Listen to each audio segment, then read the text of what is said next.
Okay, good evening, everyone. My name is Amy Lambert. On behalf of the board of the University City Historical Society, I welcome you to tonight's presentation on the Black Bottom, The Wheel Has Come Full Circle, the title of which is taken from a series of 5 articles recently completed by one of our panelists, John L. Puckett, and which can be found on the West Philadelphia Collaborative History website. UCHS has wanted to engage with the history of the Black Bottom neighborhood for a while now. When the news recently hit that the 40-year-old public housing complex at 3900 Market Street was losing its management and our neighbors would have to find new housing in an increasingly unaffordable West Philadelphia, we knew that a common thread linked this issue and this event to the story of Black Bottom. It is the story of displacement, but it is not a story of disappearance. We are honored to have 4 panelists who have lived through and studied the upheaval in the largely African-American working class neighborhood that was sandwiched between Powelton Village and the growing campuses of Drexel and the University of Pennsylvania. Our panelists tonight are Dr. John Lawrence Puckett, who is the Professor Emeritus of Education at the University of Pennsylvania. He is the co-author of Becoming Penn, the Pragmatic American University, 1950 to 2000, and of Dewey's Dream, Universities and Democracies in an Age of Education Reform.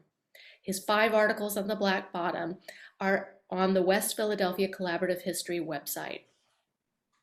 Gerald Sid Bowling is a former resident of the Black Bottom neighborhood. He represents the organization Black Bottom Tribe in negotiations with the University of Pennsylvania and Drexel University. With others, he is working to create a cultural center for the former neighborhood and to establish historical markers for key places that make up the Black Bottom. Dr. Walter Palmer is the founder and director of the Palmer Foundation and a lecturer at the University of Pennsylvania Graduate School of Social Policy and Practice. He is a community activist with expertise in community and economic development and civil rights. A former resident of Black Bottom, he is featured in the WHYY presentation, Remembering Philly's Black Bottom with Dr. Walter Palmer, available on YouTube. Dr. Edward Epstein is the director of the Teachers Institute of Philadelphia and the author of Race, Real Estate, and Education, the University of Pennsylvania's Interventions in West Philadelphia, 1960 to 1980. A note about the format of tonight's event: while billed as a panel discussion, each speaker will actually take approximately 10 minutes to present their own piece. After we have heard from all 4 speakers, we will open up a question and answer period and anticipate a robust conversation. Please send us your questions through the chat so that our panelists may address them. Finally, we see tonight's conversation as potentially the start of a few conversations about the development pressures in West Philadelphia, the stories of those who have called this neighborhood home, how we memorialize negative history and the role of public art, and what we can learn from the past to create a more equitable future for all. If you like what University City Historical Society is doing, we encourage you to become a member. Please learn more at our website, www.uchs.wildapricot.org. And with that, I am delighted to turn the presentation over to John Puckett. We're going to see a series of images and text that I'll read. Post-war urban renewal built the University City Science Center in the Market Street corridor and forced the dispossession of working class and poor African-American residents in West Philadelphia's Black Bottom.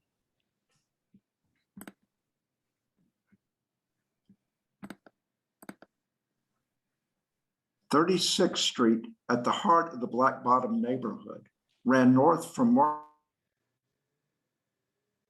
on Lancaster Avenue.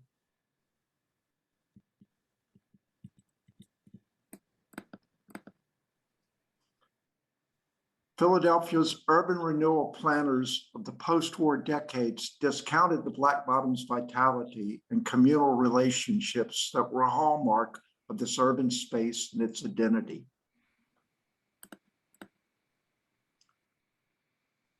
Black Bottom businesses were located throughout the neighborhood.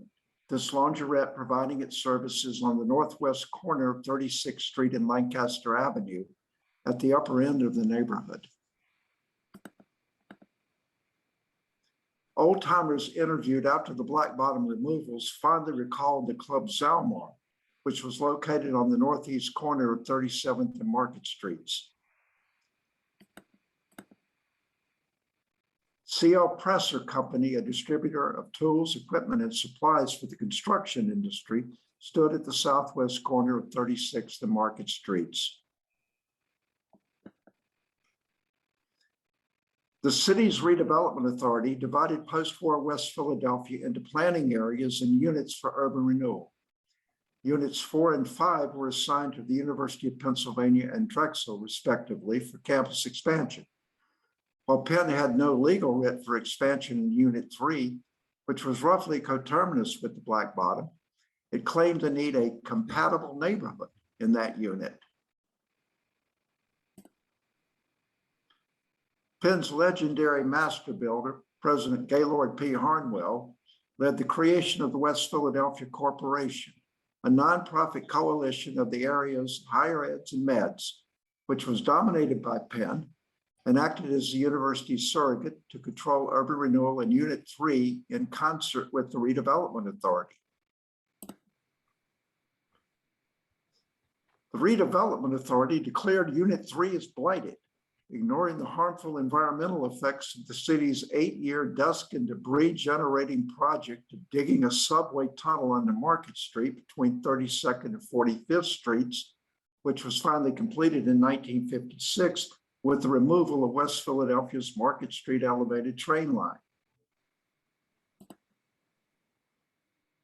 The University City Science Center was the brainchild of the Penn-dominated West Philadelphia Corporation and city agencies looking to establish Philadelphia as a national leader in high-tech R&D.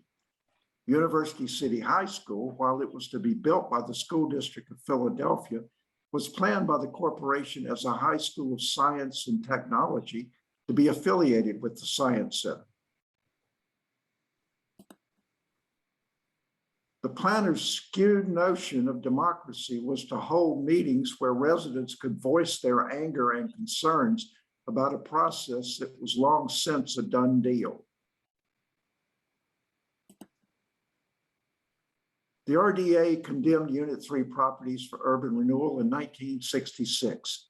In 1967 and 1968, RDA bulldozers leveled the blocks in the Market Street corridor to pave the way for the University City Science Center and University City High School.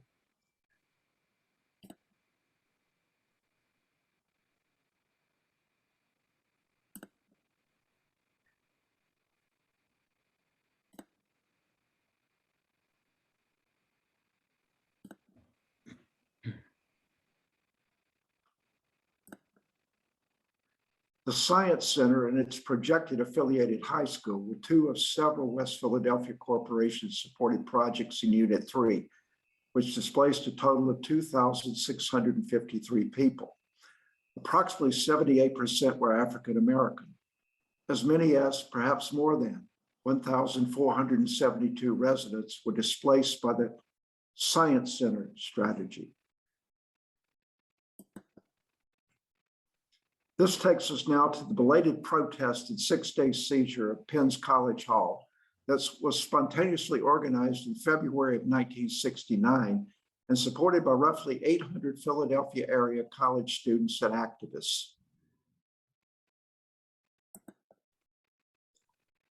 The College Hall sit-in created a pathway for the appointment of a quadripartite commission composed of community leaders and representatives from the Penn faculty, students, and trustees. They would negotiate with Science Center officials to revert a block of Science Center land to the city for public housing. The Science Center would only agree to housing on a tract of slightly less than 3 acres located in the 3900 block of Market Street, which appears in this photo from 1966 of the intersection of 39th and Market Streets. Personal and philosophical differences among quadripartite commission members led to the disbanding of the commission early in 1971, leaving public housing in limbo. Years later, the Redevelopment Authority revived the project and sold the block to a private developer, the Altman Group, which contracted with the Federal Department of Housing and Urban Development, HUD, to build low-income apartments on the site.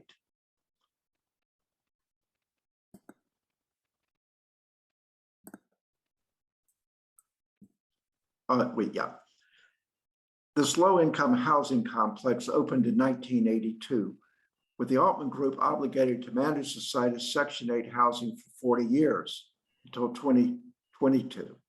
In October of 2021, the company announced that it would not renew its contract with HUD, but would rather evict the current tenants and sell the site to another developer for construction of expensive marketplace housing.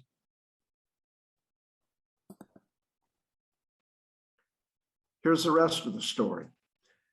University City High School opened in the heart of Unit 3 in 1972, though not as a racially integrated adjunct to the Science Center, but rather as a large majority African-American segregated comprehensive high school, a brick and mortar fortress destined for neglect by the school district.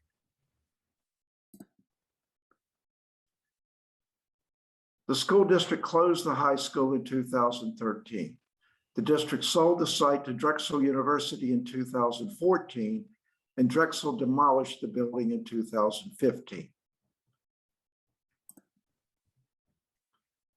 On the north side of the leveled site, the Drexel University Wexford Science and Technology Partnership has built a two-story school building, home to two high-performing small public schools, the Samuel Powell Elementary School and the Science Leadership Academy Middle School, which opened in 2021. The south side of the site is marked by construction of the 14-story Drexel Academic Tower, home to the College of Nursing and Health Professionals, shown here underway in September 2021.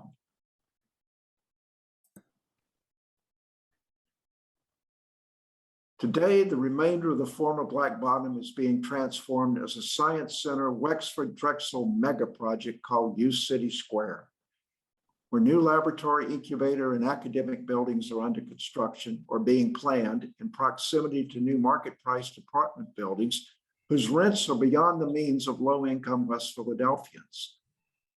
A Nova at U City Square, with 463 apartments under construction, is a case in point.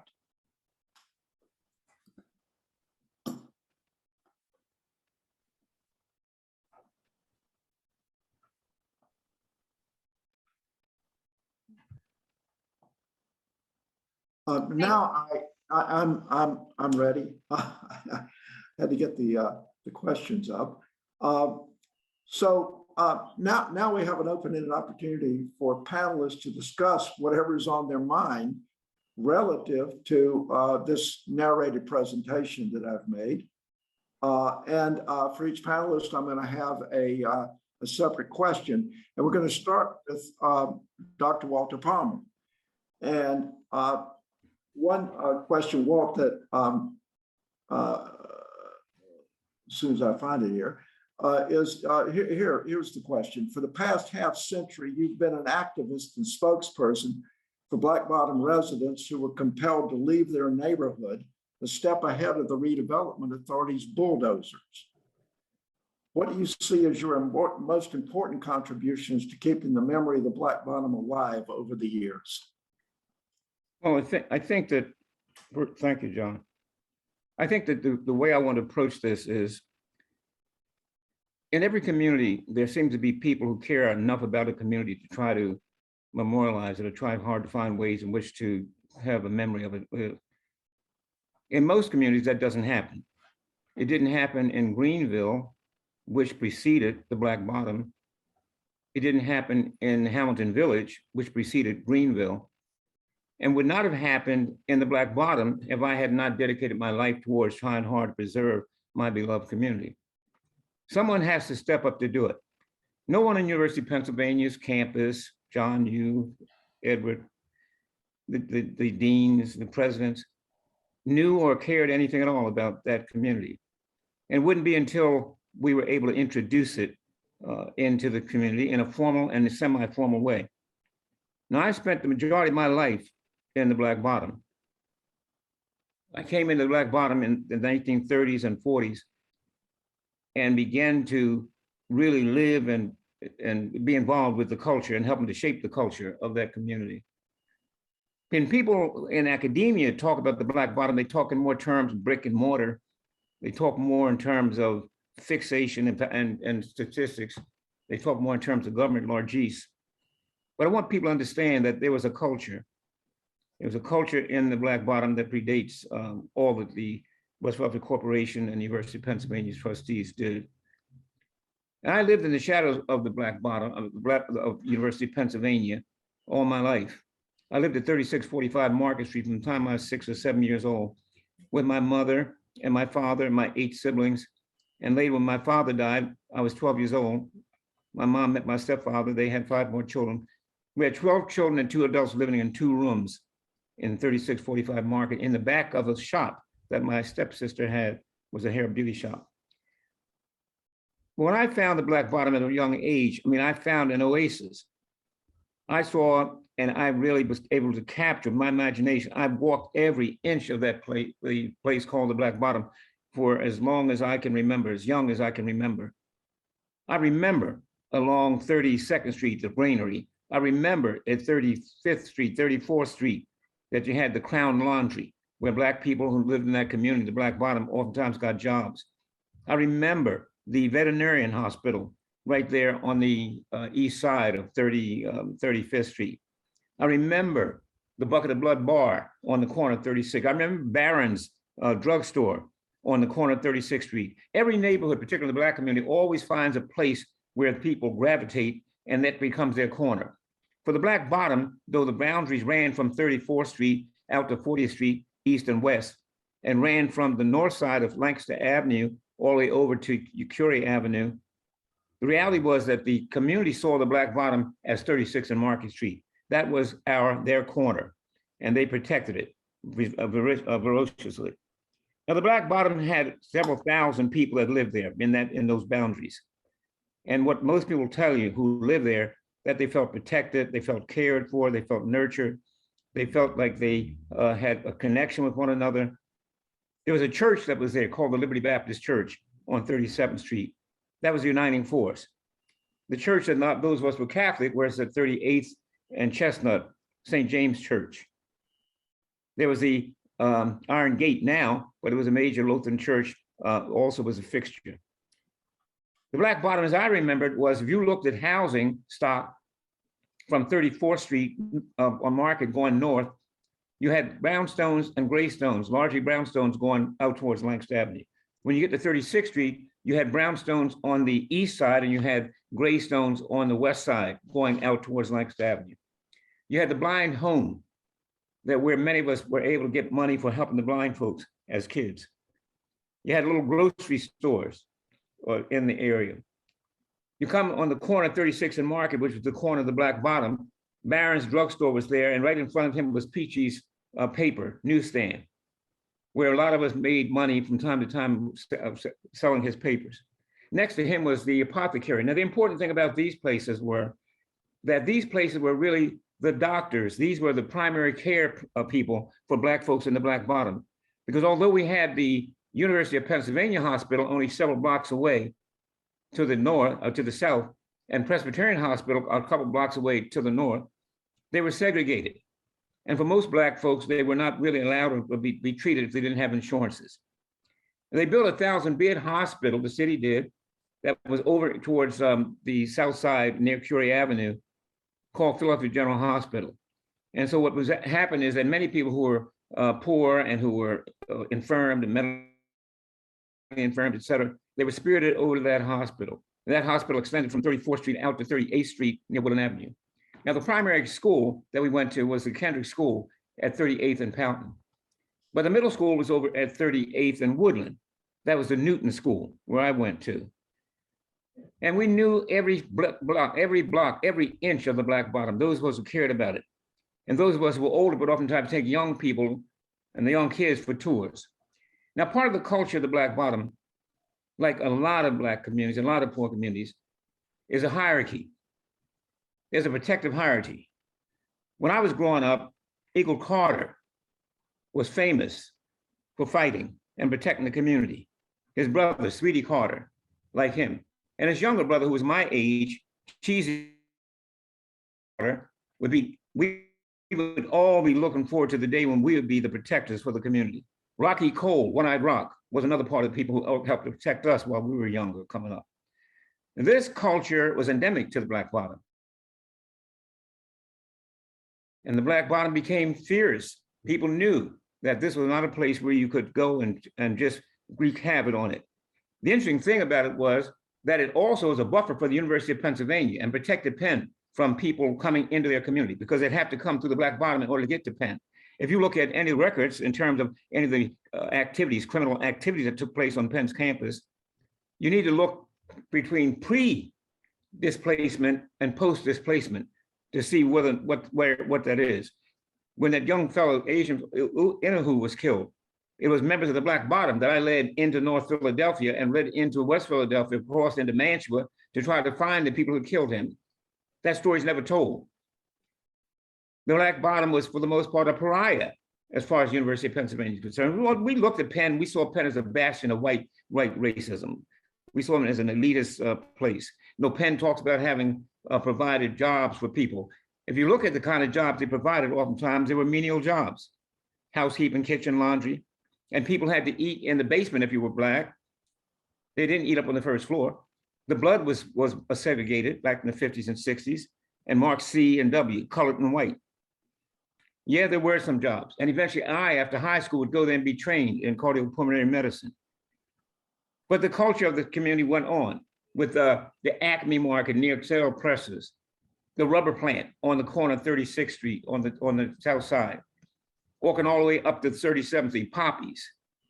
The Club Zelmar and Club Cobra Room were latecomers, and they'd be the first place where I'd get a chance to play my music. I became a musician at age 13, 14 years old, and played professionally in that very club, Zelmar and Cobra Room. And I trained all the Black kids, all the kids in the neighborhood, how to play music, African, Cuban, Latin drums. We extended ourselves even beyond that. If you go past 38th, 37th Street, you have these big lots where there were automobile cars that were there. Many of us would get metal from there and sell the metal. Morris's junk shop was right next to my house. He was at we were at 3645, he was at 3647. In between us and Cobra Room and the Club Zelmar, for getting our money to make sure we went to the movies up at 40th Street.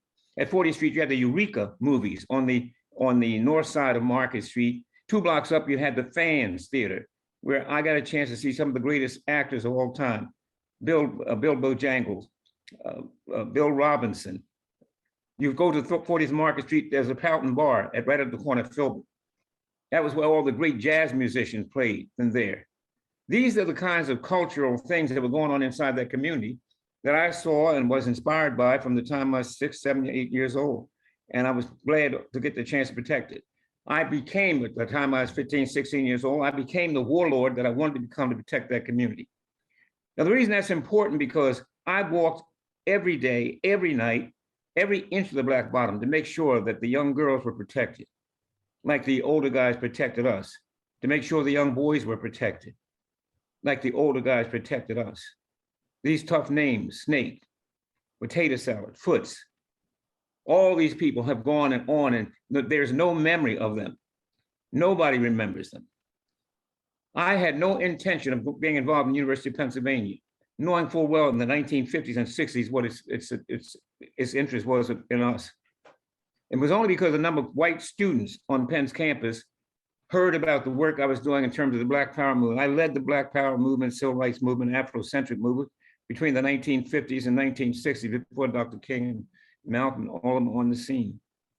And so it was only because these kids asked me to come and talk to the teachers that were there, because they said they had some interest, that we set up a school without walls inside of College Hall from 1962, 65 on out, which allowed me to be able to get involved with other students in other parts of the school.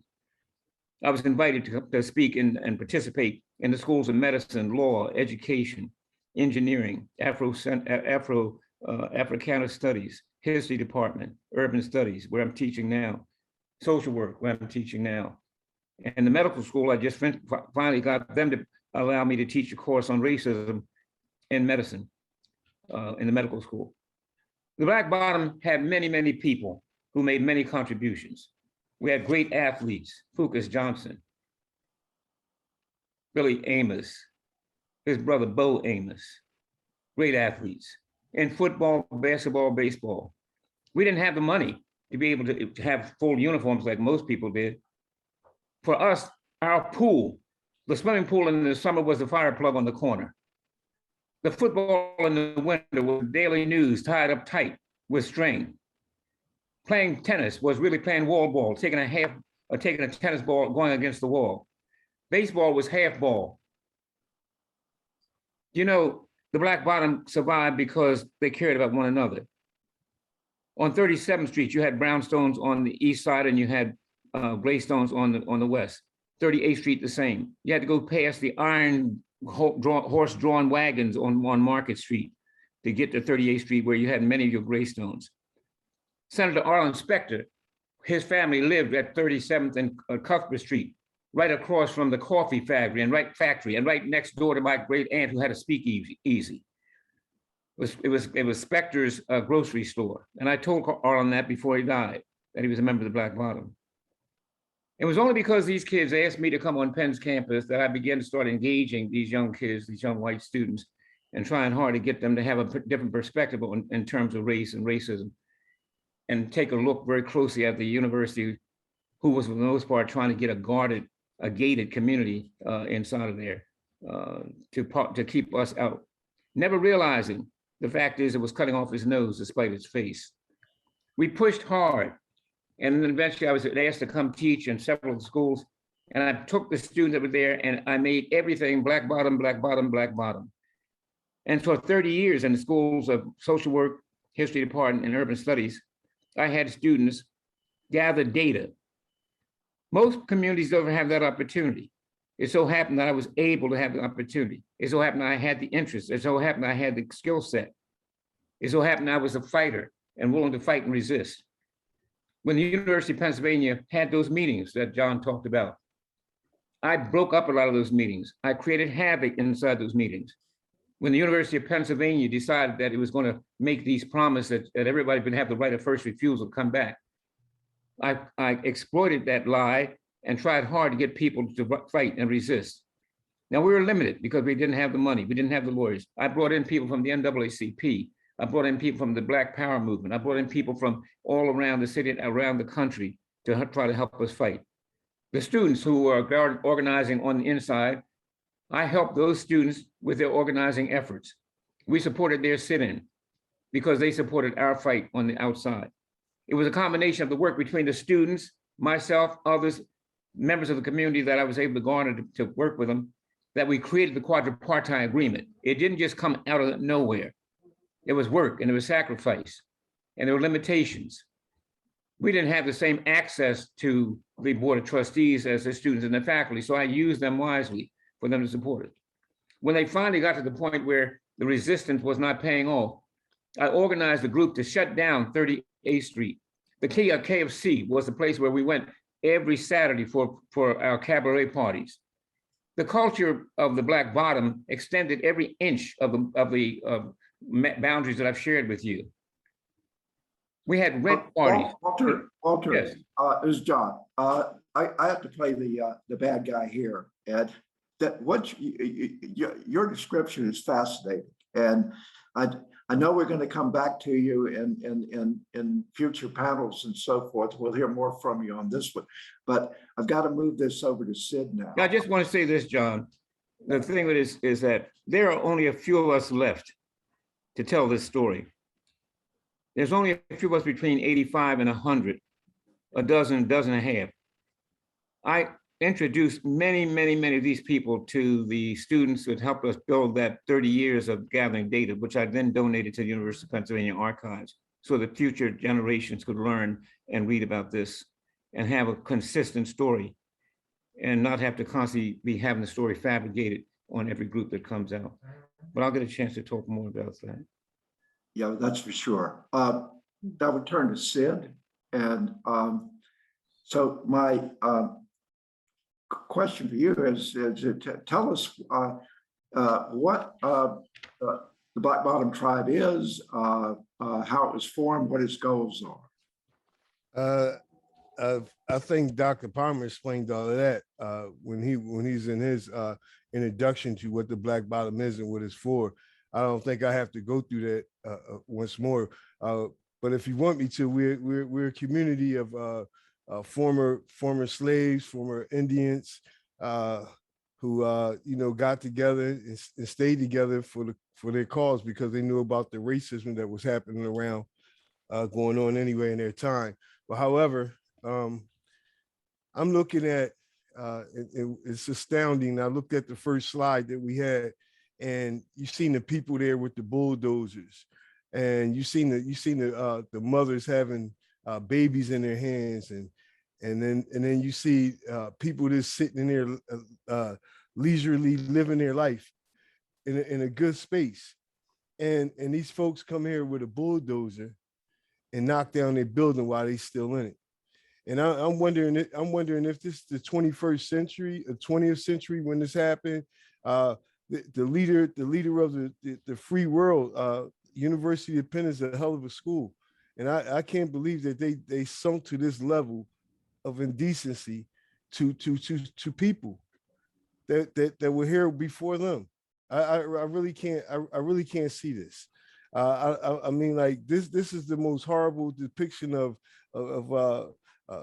white privilege, racism, whatever you want to call it. It's a hell of a depiction of somebody bringing a bulldozer to your house and knocking your house down while you still in it.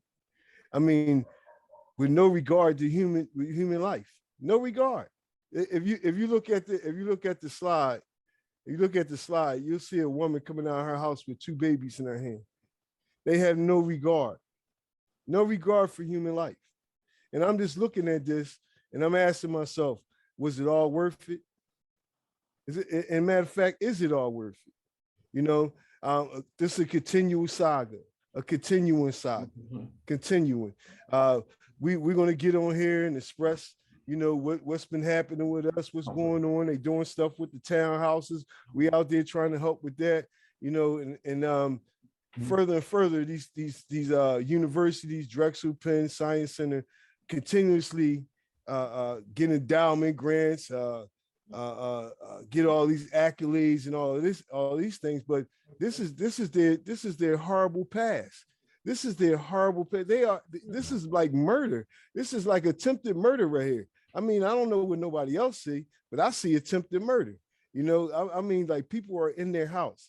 And this is a foregone thing. Like I'm from the Black Bottom. What Dr. Palmer tried to do, they just kept pushing and pushing and pushing. I still remember when they was they were going around putting stickers on people's doors, telling people that they got evicted from their house, and whoever left, they just took their house. I remember all of that. I remember that. I remember them coming in the neighborhood, giving us not a chance on our own neighborhood. How come we had a flourishing stores? We didn't have no supermarkets, but we had shoe shine places on the avenue. The little restaurants we had on there, all up and down the avenue. It was all love. And now look at it. We're not even here. And then on furthermore, we can't get a loan to run our own business in our own community, but everybody else can come into our community and make money. That doesn't make sense. So like one of the things that I wanted to say to you, John, was the goal of what we're doing here is to continue the work of Dr. Palmer. Is Dr. Palmer still alive, so he can guide us through himself. But however, we want some ownership. This is a big thing. Like with all these mines, we got Drexel, Penn, Science Center. We got all these mines and all this construction going on. I think that the least is due to the Black Bottom is the corridor from 36 in Market back up to 36 in Lancaster, all the way back up to 43rd in Lancaster, and the corridor from 40th and Chestnut all the way back over to Lincoln Avenue. I think they should redirect that and make that a black business corridor. I mean, like Sid, can you tell us what activities you're doing now? In other words, your meetings, how you communicate with each other? Well, John, we communicate with each other just like everybody else, but however, we've been down here with the townhomes. People were very, very scared.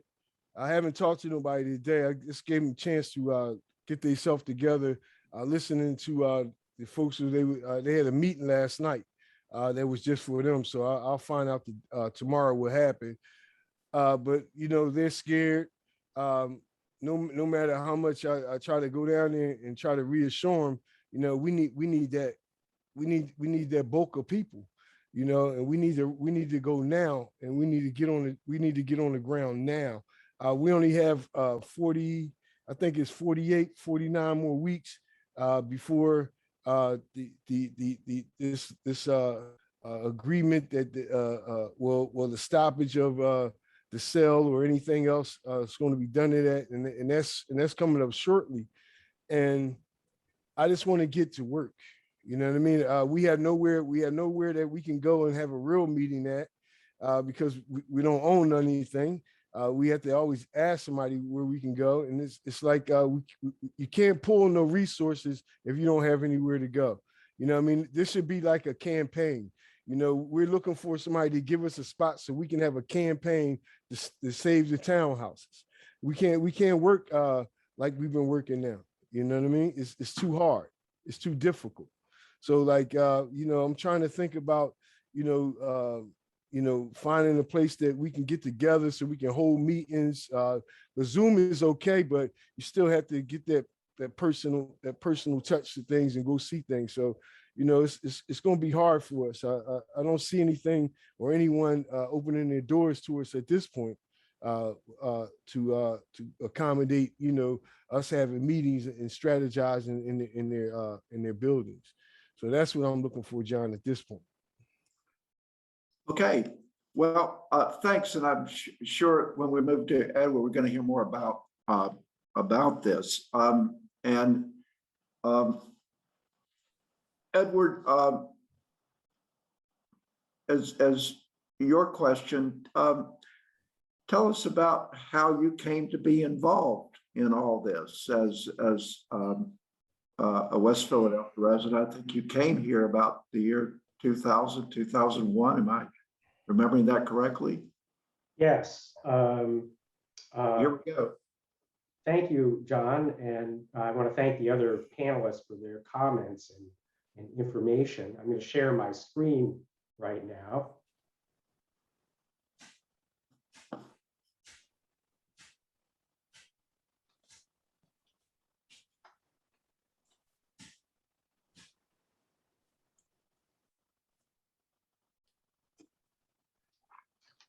So you've heard some personal accounts of what life was like in the Black Bottom, and you've heard about the current situation of Black Bottom residents. I will talk about what motivated me to write my dissertation, Race, Real Estate, and Education, UPenn's Interventions in West Philadelphia, 1960 to 1980. I'll talk about why I chose to focus on education as well as race and real estate, and what this says about the nature of gentrification. As John said, I arrived in Philadelphia, and it was actually in 2003 as part of an academic family. My wife was a professor at Penn. This enabled us to get a mortgage on favorable terms, purchase a fixer-upper house, and send our child to a diverse public school funded by Penn. That house was in another part of University City, Spruce Hill, which you see depicted here. And this is a historic plaque from the house where I used to live. At that time, I was an artist, and I saw myself as part of a wave of creative types revitalizing cities. I started the 40th Street Artist in Residence program and was director of the University City Arts League. By living in a neighborhood like this, we thought we were rejecting the sprawl and sameness of the suburbs for city living, dense walkable communities, historic architecture, racial and socioeconomic diversity. I enrolled eventually in the EDD program at Penn GSE, which is where I met John, and he guided me in an independent study around the history of Penn's educational outreach to West Philadelphia. And that's when I began to search in the archives.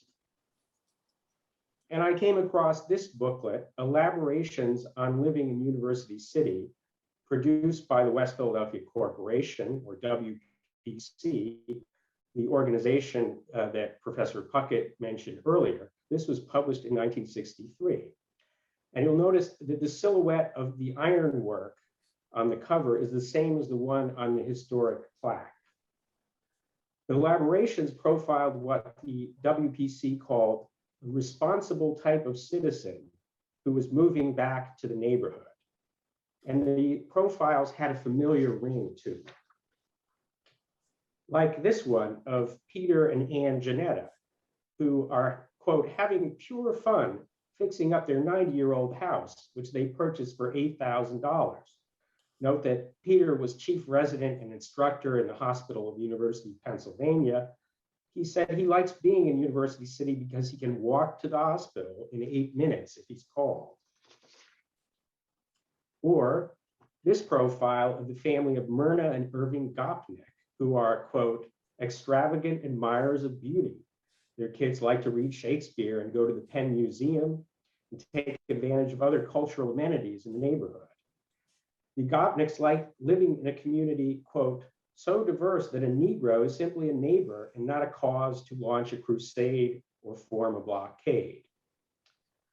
So this told me that I wasn't the first person UPenn and its collaborators tried to lure to live in West Philadelphia. It told me also that the name University City didn't appear organically, but was part of a branding effort by the WPC. How did this come about? Well, I found that the answer was linked to the demolition of the Black Bottom. To understand the rise of the WPC, you have to know that during the 1940s and 50s, prominent city planners were predicting the decline of West Philadelphia. Edmund Bacon, Philadelphia's renowned city planner, said in 1947, quote, if present deterioration is allowed to spread, the good sections to the west will be cut off from the city center by a band of light. Martin Meyerson, who was a city planning professor at the time and would become president of Penn, worried that Penn would be swimming in, quote, a sea of residential slums.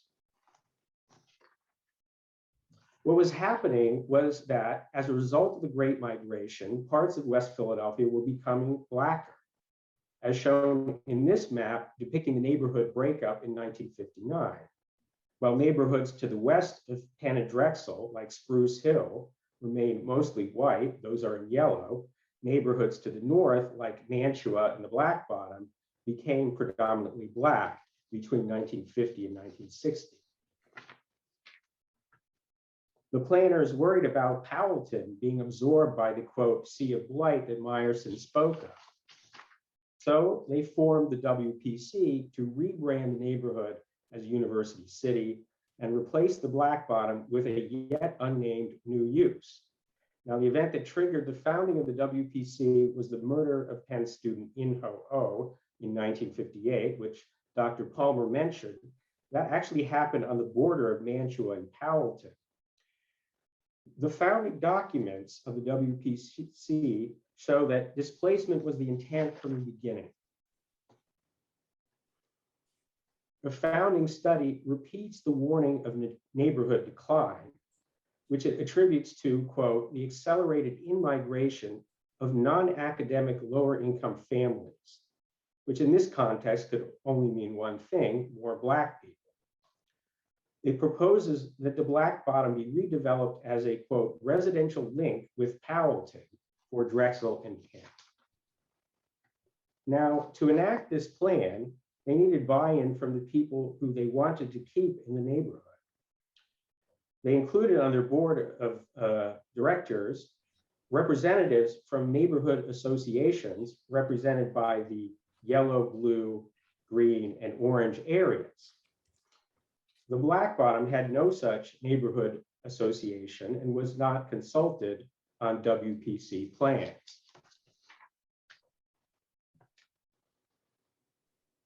Now, surveys of WPC constituents showed that people wanted diversity, safe neighborhoods, and good public schools. So the WPC crafted a program called Universities Related Schools, which consisted of direct aid to K through 12 schools, starting with the HCB school in Spruce Hill Garden Court, the motivation program at West Philadelphia High School, and University City High School, which was mentioned earlier. That was to be a science-themed magnet school. Where would they put University City High School? The creation of University City High School dovetailed with the desire to eliminate the Black Bottom. They would make the school campus part of a larger urban research park, which John mentioned, the University City Science Center. Let's take a look at how that worked. This is a plat of the original Black Bottom. You see here a mix of row houses and small businesses. The Science Center plan is overlaid here. The green areas were to be research and residential development, and the blue was to be University City High School. This is from a 1963 annual report from the WPC. Now, they only needed to advertise universities related schools to their constituents, which they did in the elaborations publication.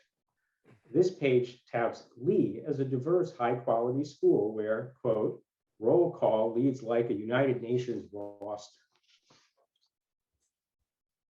Now, as John noted, after 1970, the WPC went downhill. Universities related schools flopped. University City High School opened as a poor performing neighborhood high school rather than a science magnet school. And the University City Science Center never became an urban equivalent of the Stanford Research Park as planners had hoped. But the WPC agenda would rise again in the 1990s under Penn President Judith Rodin as the West Philadelphia Initiatives. Again, it was triggered by the murder of a student. It included enhanced security in the neighborhood, a mortgage program for faculty and staff, and the K-8 Sadie Alexander Public School on the right, funded by Penn. And this was the program that I benefited from. Now, more recently, as John again noted, we've seen the rise of Drexel's UC City Square plan, precisely where the Black Bottom used to be. And this consists of research centers and a school, the Science Leadership Academy Middle School, and also new residential market rate construction. Families living in those homes, those new market rate condos, will likely attend the new school and the Powell School campus, which is moving to that location. There's no affordable housing planned for this site. Now, one other thing that the WPC predicted back in 1959 was that if their agenda was to succeed, they would have to attract people with deeper pockets than professors and grad students. And this is why the cost of living has become prohibitive in University City.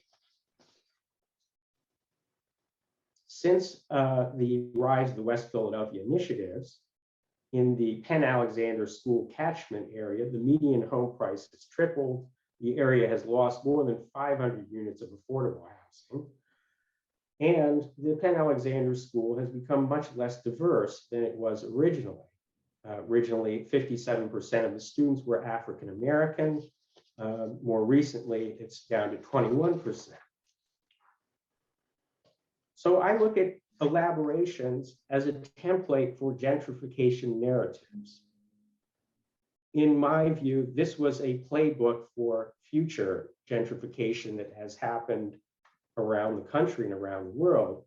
It was published in 1963, and most people believe that the word gentrification was coined in 1964. And though it was buried in the Penn archives, I still think it was very influential. The reason is because people who had a lot of influence read this booklet, like Ed Bacon, who wrote this note extolling the book. Bacon shared the WPC's ideas about how to redevelop cities. And by the way, this letter also shows how intertwined the city was with UPenn and how UPenn influenced city planning. Bacon was executive director of the City Planning Commission. He also taught at Penn's School of Fine Arts. Gaylord Harnwell was the president of the WPC and of Penn. And G. Holmes Perkins, whose name appears on the top of the letterhead, was chair of Philadelphia City Planning Commission and also dean of the School of Fine Arts. That school was enormously influential and continues to be in architecture and planning circles. So, in conclusion, re-urbanization, or the so-called revitalization of urban centers, occurs not just because creative types choose to live in cities, but because the actions of government, businesses, and wealthy nonprofits enable them to do so. Everything that has happened in West Philadelphia recently, the rapid construction of high-priced housing and office space, the creation of high-performing schools, and the displacement of African Americans was anticipated in 1959 by the founders of the WPC. The race-based oppression we see in Philadelphia today was instigated not by people who embraced openly racist views, but by champions of forward-thinking ideas, walkable streets, quality schools, cultural diversity, whose implicit biases led them to act without consulting those whose lives were affected by their actions. And I'll leave you with this image. This is an image from a 1964 Architectural Forum article showing how Market Street, the heart of the Black Bottom, looked at that time. And I look forward to hearing people's questions.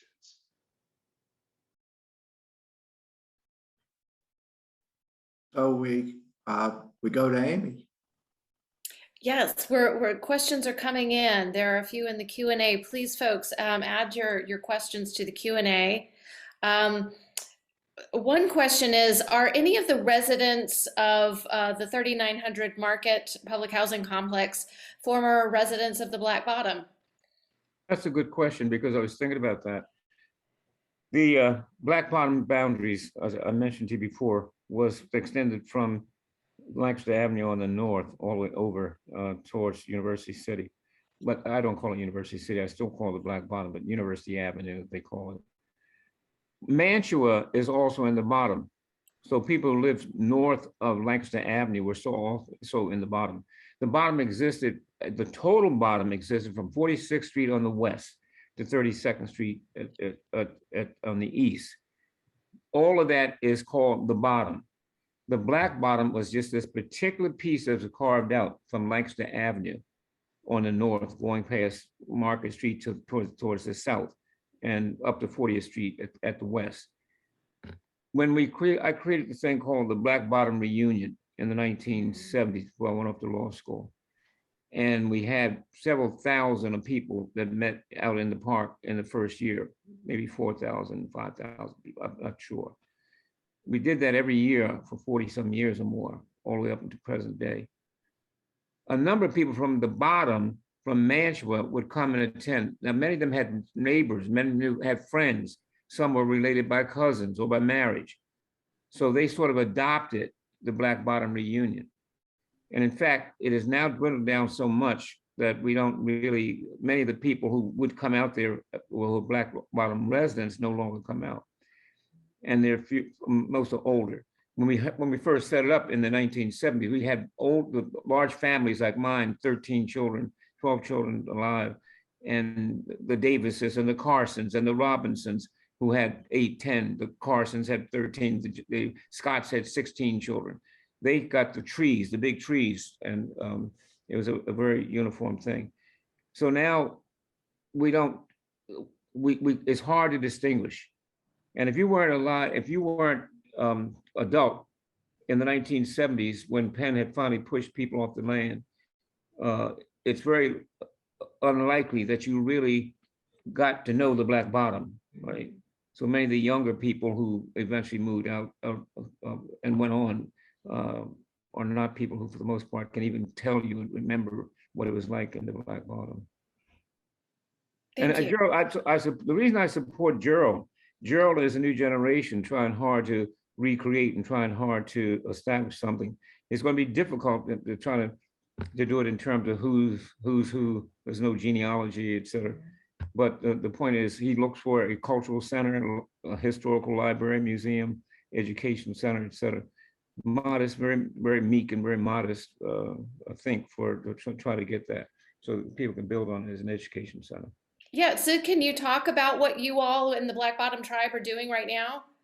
Well, right now, we did a little program. We still doing a little program with the inclusion of folks at Penn at the Rotunda. So we're trying to get that going and get people to come there. However, since there's been so much gun violence, nobody wants to really come out and come that far at that time of night. And I told everybody I really thank them for their help. And I'm gonna be clear when I say this.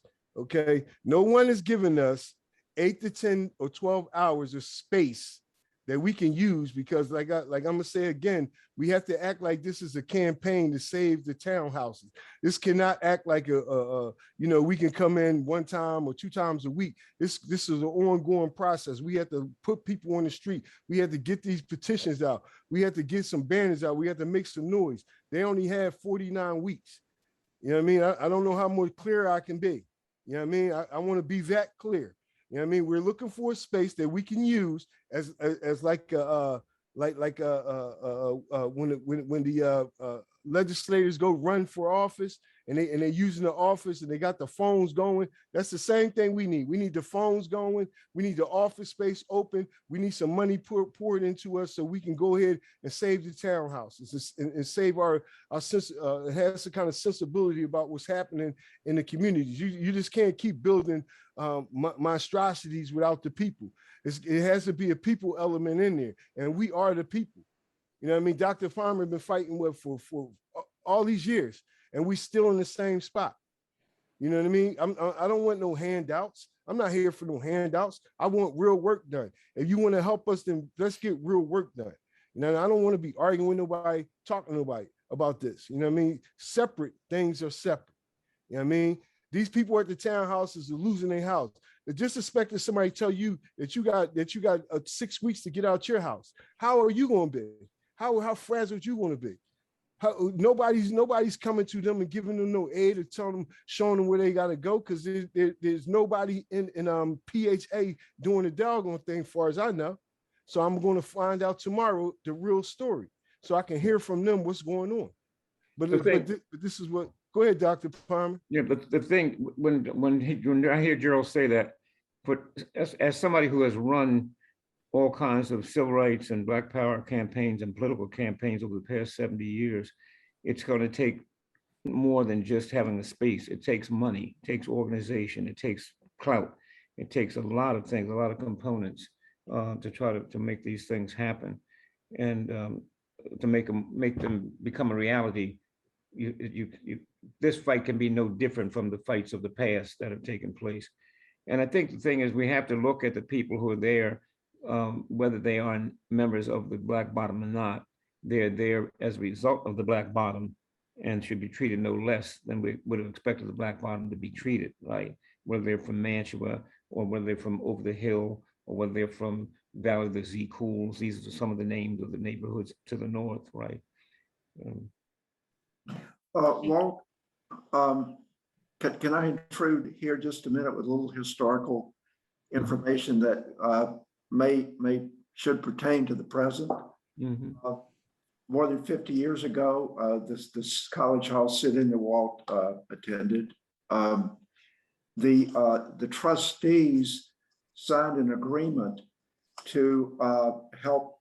They pledged themselves to help raise a $10 million community development fund that would as the students and community folks understood, that would be used for low-income housing in the immediate area of the what was now the former Black Bottom. And if that never happened, that just slipped into the past and the mists of Avalon and gone, and nobody wanted to remember it. And when you calculate what that amount is now in current 2021 dollars, that's Edward and I talked about $77 million. $73,460,000. How much?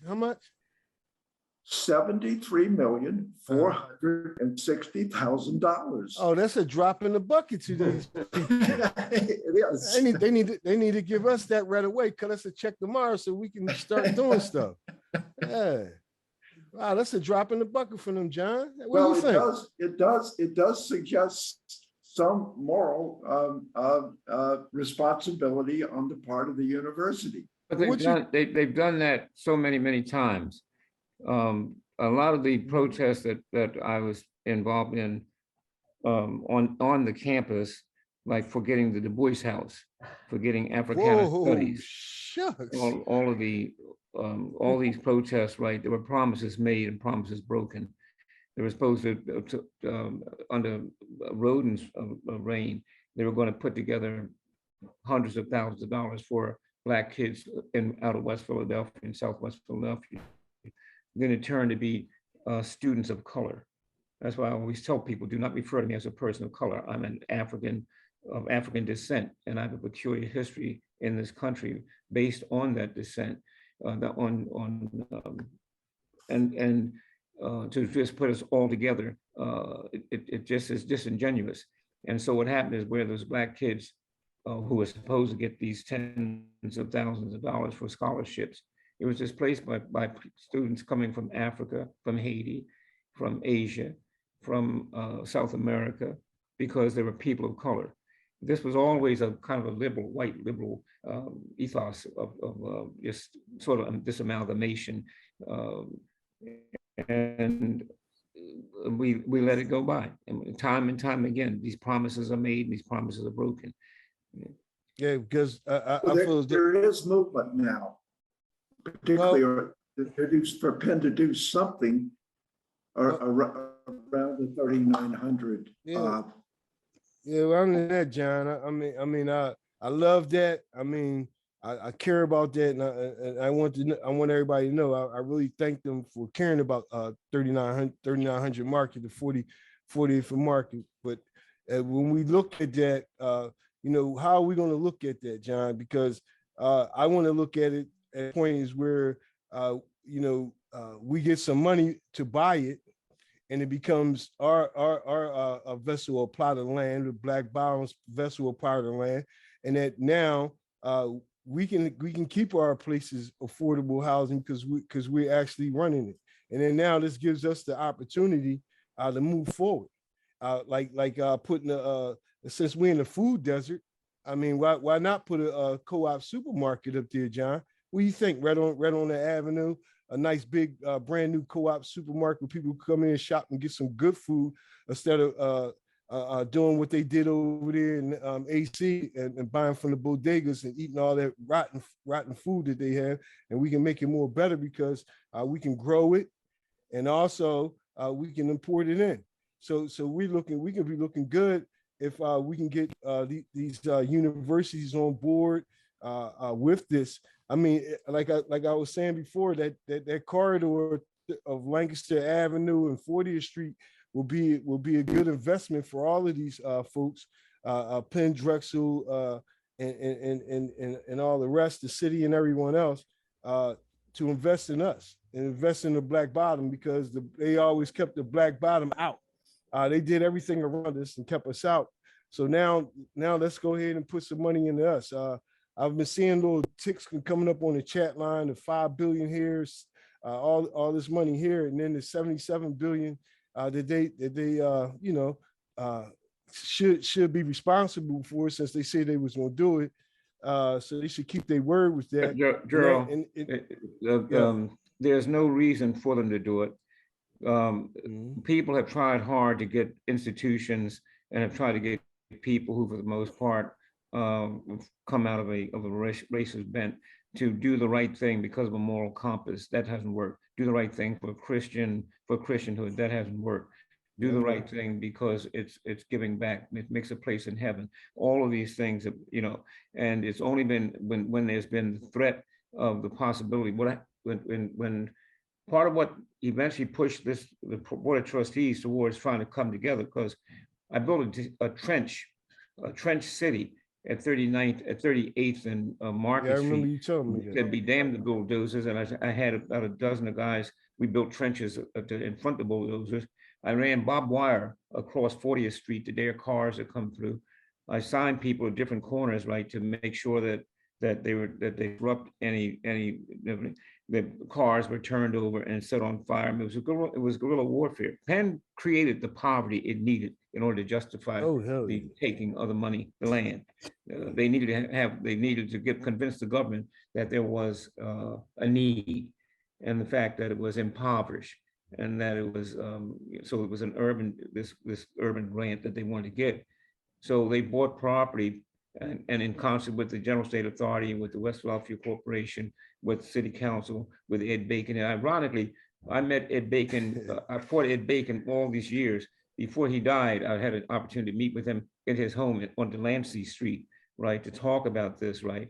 And it sounded to me like he was sort of recanting, saying that it was not a good idea, that it fell apart.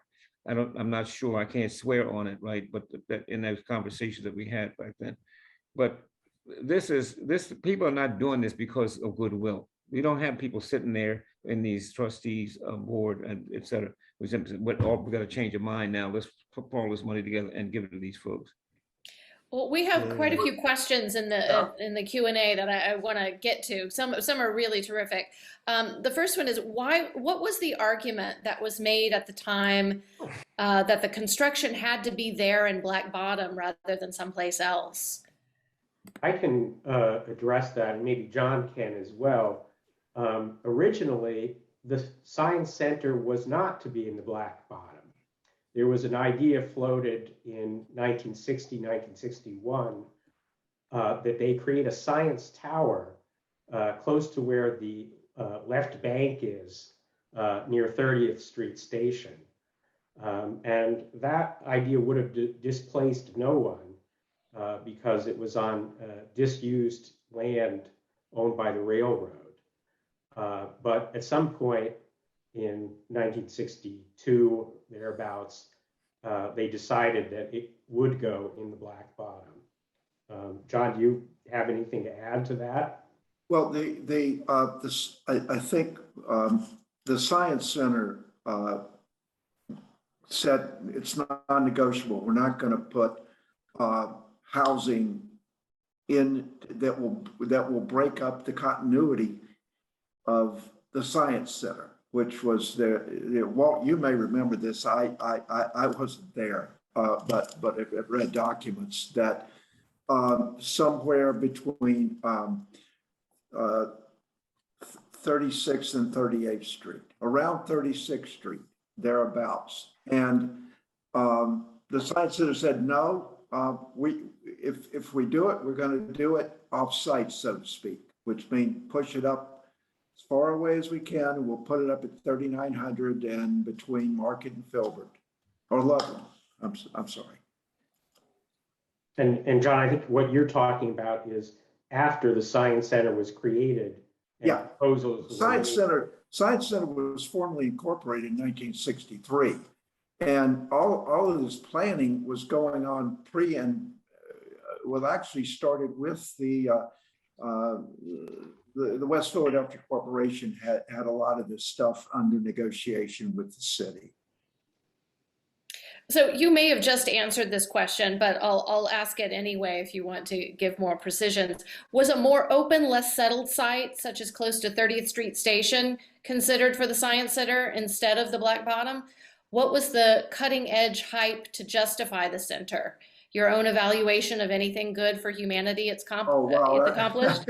You're asking an old codger who's sick, almost 75 years old, to get his memory in here. Why that side and not Walt? I mean, where would they put it? I mean, maybe the old bulletin newspaper place. I mean, Well, they I had a site that was being dug up. It was a site that they could say, they looked at all the indicators, and these were indicators that had nothing, they were technical indicators, like, you know, so many square feet here and curving there and et cetera. And here this thing, Walt, you were there when this tunnel's being dug that's kicking up all this dust and debris and pollution. Mm-hmm. And the redevelopment authority is discounting that. Sort of like, that's not part, that's blight. Yeah, but that's blight you guys are causing. Mm-hmm. That which is the city. So there was a lot of talk. Yeah, it was an easy target. Those blocks were easy. Well, I think the thing is, when it comes to displacement and gentrification, when you look at poor people, black or white, I mean, they're really they are unworthy, right? So the people are dismissive of their humanity, and I think that was very true of the Black Bottom. They didn't have any affinity for them. They had no appreciation of them. There was some talk. I understood that back in the 50s or so, there was a talk about going further north into Mantua. Then I heard that was poo-pooed, and then there was some discussion about going out towards where St. Joe's is, out towards City Line Avenue, and that it was Dick Dilworth, a white liberal mayor, along with Joe Clark, Senator Clark, that somehow convinced them, along with Ed Bacon, to stay and just go north of Penn's campus. At one point in time, my understanding was Woodland Avenue was wide open. When I was going to the Newton School in the 1940s or so, Woodland Avenue, Baltimore Avenue, Chester Avenue, all those avenues went down through. There was not Locust Walk. Those streets came right down through from 38th Street, et cetera. Right. Now, the Newton School was over around 39th and Baltimore. 38th and Woodland. Okay, the VA hospital sits right on the ground. We have a terrific question here. I'm curious how Dr. Palmer sees the social organization of the Black Bottom is reflected in the social organization of present African descent neighborhoods in West Philadelphia. Can greater knowledge about Black Bottom help empower current neighborhoods effectively resist the continuing gentrification that is slowly moving west? I think so. I think it's so important to incorporate that history. I mean, it is so needed. For instance, like there are emerging African immigrants coming into Philadelphia, have been for a while, but there's been a lot of contention between African Americans and African descendants right here in the city. So much so that the Mayor's Commission on African and Caribbean Affairs, which I'm a member of, they've started to build their own town in Southwest Philadelphia, calling it African Town, right?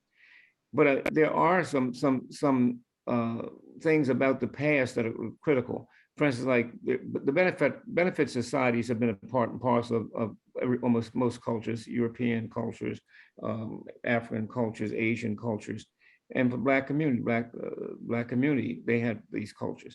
For instance, like we had rent parties in the neighborhood. So Black folks who couldn't make their rent would have a party, and they would have serve food, and they'd have playing cards, what have you, and you paid for it. You paid for the food, you paid for the drinks, right? And so when you did it this week, the next week somebody else did it. You had to make sure you went and sponsored theirs, right? We had blue light parties versus red light parties. blue light parties were younger, and people, the kids. The red light parties were older when they were wanting to become more sexual, et cetera. Crap games were a common thing, like using dice, on the lots and close by. Selling chicken and selling food. My Aunt B had a speakeasy at 38th and Cuthbert Street, right, where people went, for buying liquor after hours, et cetera, et cetera. So a lot of the things that the African Americans have experienced, right, it's been very tough to maintain the language, the culture, the religions, et cetera. But there's still some semblances of it, right? And clearly, when I started learning how to play African, Cuban, Latin drums in the 1940s, et cetera, when I was a kid, and I wanted to teach everybody in the neighborhood. I was teaching everybody. Sid still says he wants me to teach him. He missed it because he was away for a while, right? But that was a binding piece that kept a lot of us together, right? And that music transcended the differences that many of us had, whether we're African or African American. Another question is Science Leadership Academy just a continuation of the same thematics of University City High School that could serve community benefits while simmering tensions with overall exploitative development agenda? Well, That sounds like a CIA case right there. Yeah, I can, go ahead, John. no, you, Edward, you're close to this because you have a daughter who. I have a daughter who went to the science. You have a daughter who attended. And I also wrote a bit about the University City High School, the development of University City High School in my dissertation. The Science Leadership Academy exemplifies, I think, some of the best aspects of progressive education, project learning. Students have a chance to learn through trial and error, through concrete projects, and also there's the individualized learning program where they go out in the community and do internships. So all of those are good things, and all of those were features of the original idea for University City High School when it was crafted back in the 1960s. The trouble was, it wasn't going to serve very many people in the community. At that time, West Philadelphia had an enormous problem with overcrowding. West Philadelphia High School had maybe twice as many students as it was built for. And you had this school proposed that was to be a boutique school that would, basically only serve half as many kids as you could fit in the building in order to accommodate these special programs. So that idea was sort of killed off, but now it's been revived. And I think, they've had good success at the Science Leadership Academy. And I think it could work, or probably is working very well as a middle school. The problem again is who will be served by this school? Will anybody, either former Black Bottom residents or people in neighborhoods like Mantua, be served by this school? Whites and blacks have a language problem, and they really can't get to have serious dialogue because there's a language problem. Edward's description is his prescription is right. Black people, we looked at the Sadie Alexander School, we looked at the University City High School, we looked at almost all these schools where Penn wanted to take credit for financing these schools. These are public schools that are financed with public dollars, and yet Penn has gotten an awful lot of mileage out of somehow given the perception that it is their schools that they funded, and they were doing this out of the goodness of their heart.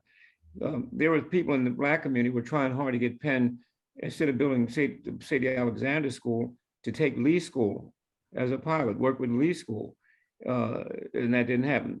Then in the Black community, we were thinking the University City High School was going to be for white professors and their children. That was really why they're building this here, right? So there was forward thinking, right? The Powell School was had an aversion towards having a lot of blacks in the Powell School. Powell School had been there for years on Powelton Avenue, 36th Street, but many blacks weren't really welcome. You could have gotten blacks from Harvard Avenue and other surrounding areas. It was almost like a special admit school, right? I mean, and yet the thing is, I think for most white citizens, they would think these schools are wonderful schools and they're doing great. Lee went down, West Philadelphia went down, University City went down, right?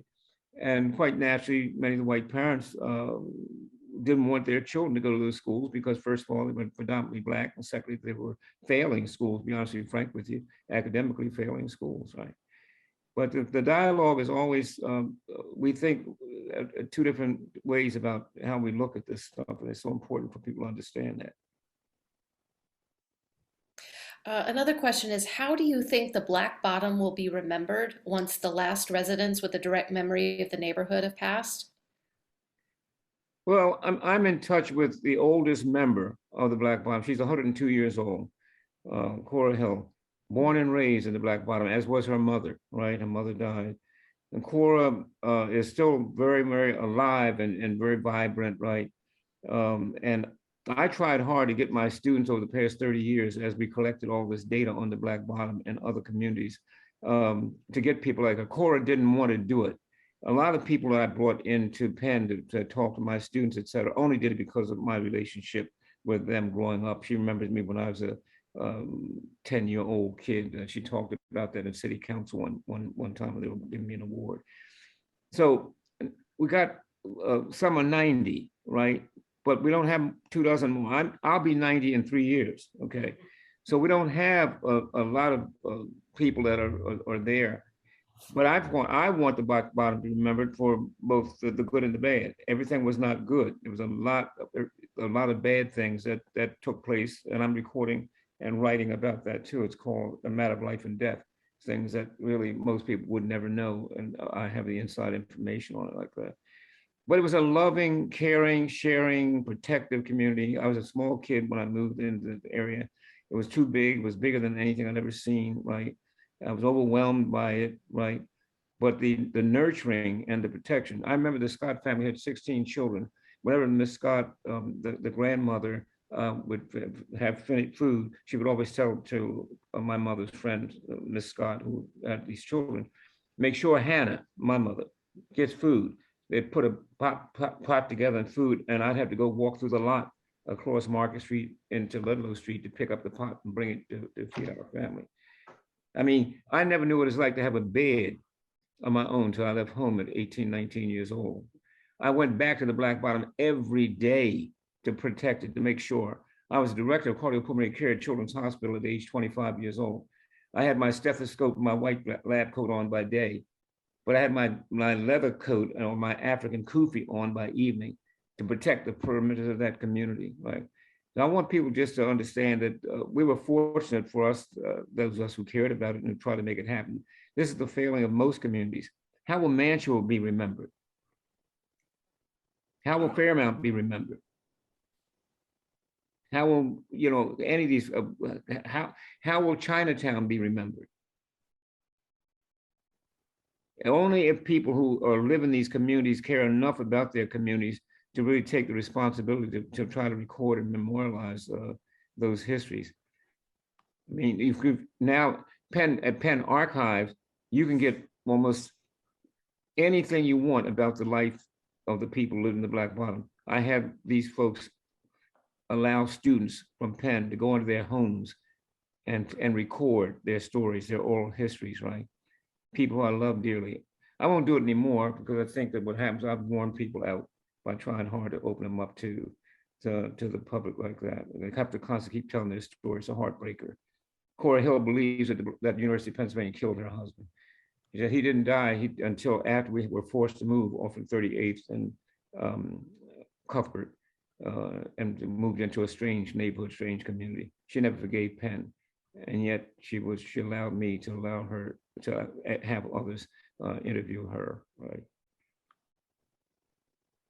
I will just say that I'm one of the people who interviewed Cora Hill, Yeah. and it was a very lively conversation. She had some really interesting things to say, and it's in my dissertation, and it really gave me a sense of what the Black Bottom was like. So I am very appreciative to Dr. Palmer for arranging that. I think I did that with the School of Education for John back in the 90s, if I'm not mistaken, John. Brought a number of people from the Black Yeah, Bottom. we had we remember we had a Black Bottom memory event on Martin Luther King Jr. Day, Right. MLK. Yeah. That was 1999 or 2000. Right. Mhm. Yeah, it was one of those years. Right. And a lot of folks came in. It was Yeah. Yes, they did. And I mean, I think that what happened, I don't want to believe that I exploited my love for them and their love for me to have done all this. So I want it to be a question. I want it to really be memorialized. That's why I donated it to Penn Archives, and I've given copies. We had Edward and we had some interns digitize it, and I made sure we shared it with the Bloxham collection at Temple. And I want to share with some other museums and libraries around the country, right? It's just one story. But if you go to theblackbottom.wordpress.com, you'll see where we've looked at 12 other different communities and how they were displaced all across Philadelphia. Well, we are at 8:30, so we have hit our 90-minute mark. Would you all like to give closing statements before we wrap up and sign off? This has been a marvelous discussion. Yeah. Well, I wish we'd had more time for questions. I was trying to read I didn't have my glasses on, but I was trying hard to read the fine print from folks. I want to thank the people who took the time to listen. Thank them for putting their questions to us. I'd like to get a copy of all the questions. If there's any way that you can make that happen for me, right? And just keep it alive as long as you can, and go to the archives and read these materials yourself, and keep your stories alive. Don't just have the stories of others, but keep yours alive. No, and I also want to thank everyone, not only for the Black Bottom, but also the people in the townhouses, all the people want to get involved. So I gave you all my email, my phone number. Give me a call. We'll go ahead and try to get this done. Hopefully, we can get a building where we can start to just put this work in, because it's going to take a lot of work. Dr. Palmer's there for us, so we don't have nothing to worry about. We need to call him up or anything. We got his help. So let's get moving, because we only got 49 more weeks, and that's a very short time. Thank y'all, and God bless y'all. I just want to say that there is a movement to restore the Black Bottom mosaic, which we looked at earlier. Originally, of course, that was at University City High School. We're trying to find a new location for it. And Amy, I understand you are thinking about hosting another conversation about that. Yeah, I think memorialization and public art is a terrific topic that we should dive into. Well, we will hear, I guess, if we get that going, we'll hear from Walt Palmer again about his participation in the Black Bottom Sketches, which was the play that was performed by Black Bottom residents and University City High School students. And yeah, and I think that we had that filmed. So that's in the archives too. The film, those two things, we put them on at Annenberg Theater and put one on at Hamilton Episcopal Church in the Black Bottom. And if these were live, real, honest to God, living Black Bottom residents acting out themselves in this play that we talk. And the other thing too is I try hard to use all the resources I possibly can. I've reached out to School of Fine Arts to try to get that mosaic done. And unfortunately, I lost contact with the young woman and the other people who worked on it, right? And they did reach out to me, some of them, when they knew they were going to tear the building down, to figure out how we could save it. And we just were not able to save all of it, but some parts of it come together. And now Zoe Simon, that I met through Sid at the University of Pennsylvania Archaeology, we're talking about them about trying to keep those pieces together, and then talk to Powell School about trying to put the mural on the wall on 36th Street, along with the president's office is trying to work with Sid to get the 36th Market Street marker, the black bottom marker, put there, right? So Terrific. It's a lot going on. It's a lot going on. We busy. We're really busy. So I just keep on praying, that we get this done. We need to start seeing some kind of results shortly. You know what I mean? I understand what Dr. Palmer is talking about. A lot of, it's been a lot of lip service going back and forth. I've been dealing with a lot of folks who've been giving me a lot of lip service, and a lot of people help, and I really appreciate their help. But like right now, we got it's like a live and die situation. We got these folks on 3900, talking about them like they're not real people. These people, they eating, they sleeping, they going through worries, they going through stress, they going through pain right now, not knowing what tomorrow brings for them. I go down there the other day. Representative Gutierrez put 2 basketball courts out there for them to play basketball, since the kids don't want to really come out the sector because of the gun violence. So it's just so much that we have to do to protect our people and to protect ourselves. It's just I mean, it's just going to take a valiant effort on all our parts. White, black, green, and purple. This is not going away. And I really think that Penn, Drexel, University Science Center is starting to understand that they just can't keep pushing people over here and over there, because it's going to come back on them, and it's coming back on them in a vicious way.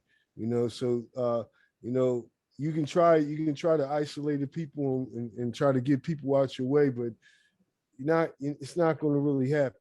You know what I mean? You have your little spot in land, so let us have ours, and let's see, and give us a chance to grow too. You know what I mean? I don't know if anybody ever thought about that, but if you help someone, right, get themselves together or come up, right, and then that alleviates your problem. You know what I mean? That takes a problem out of your hair. Like, you don't have to plot and plan to hurt nobody. You know what I mean? Because this is all this is a plot and planning. So I'm just praying that since we're in the 21st century, we start doing some 21st century things. If we say we want to erase racism, we want to get out here and walk for George Floyd and all that, we need to walk for ourselves. You know what I mean? We're getting put out. Yep. Black people can't have nowhere to live. Everywhere we go, we're getting put out. So we need to fight for ourselves, and we need help. And this is what I'm talking. I'm not just talking about, the townhouses. This is happening all over the city. You know what I mean? It's nobody else is vacating their land but us. You know what I mean? And I think that it's high time for people to stop, looking down on people and looking directly in their eyes and seeing what the problem is. Because you're part of the problem when you look down on people and look away from people. I mean, we human just like you, and we want to have the same opportunities that you have. I mean, you never know what anybody could be. Like Dr. Palmer, you would never know Dr. Palmer did all that stuff, and he do all this doctor stuff, like a real doctor. You understand? I mean, like, I'm not a medical doctor. That's a disclaimer. I'm a medical specialist. No, what I mean, you understand, Dr. Palmer, what you be doing. You understand? So it's like, how can you not get behind this? How can you not throw some effort in this? Throw some money behind it, because we need money. Like Dr. Palmer said, we cannot do this without no money. So I'm gonna try to find some ways, and maybe we go to some skating parties, because Dr. Palmer ain't tell y'all that, but that's one of our things down there. We love to skate. We love to roller skate, and everybody know that. Everybody from Thursday to Sunday, that's all we did, roller skate. You know what I mean? So we want to we're trying to get that back. You know what I mean? Let's do some things out of the ordinary. Let's do some things that's going to help someone. You know what That I mean? sounds good. And everyone loves a skate party. So I think we should have one. I'm in the camera. Yeah. So I want to thank you all so much. And Sid, I noticed that you put your email and your phone number in the chat so people can get in touch with you. But I think this is the first of hopefully several conversations. Good, And I want to good. thank all of you, Sid, Dr. Palmer, Dr. Puckett, Dr. Epstein. This has just been a terrific conversation. Mhm. So thank you so much for your time. Thank you. For hosting. And for everybody who's come as a participant, thank you for being here. We will be uploading this video to the University City Historical Society YouTube channel so that it can be viewed and shared widely. So thank you all again very much, and everyone have a wonderful evening. All right. Happy Bye-bye. holidays to you. Bye. Thank you. Hey, Edward, I'm about to call you and Dr. Palmer.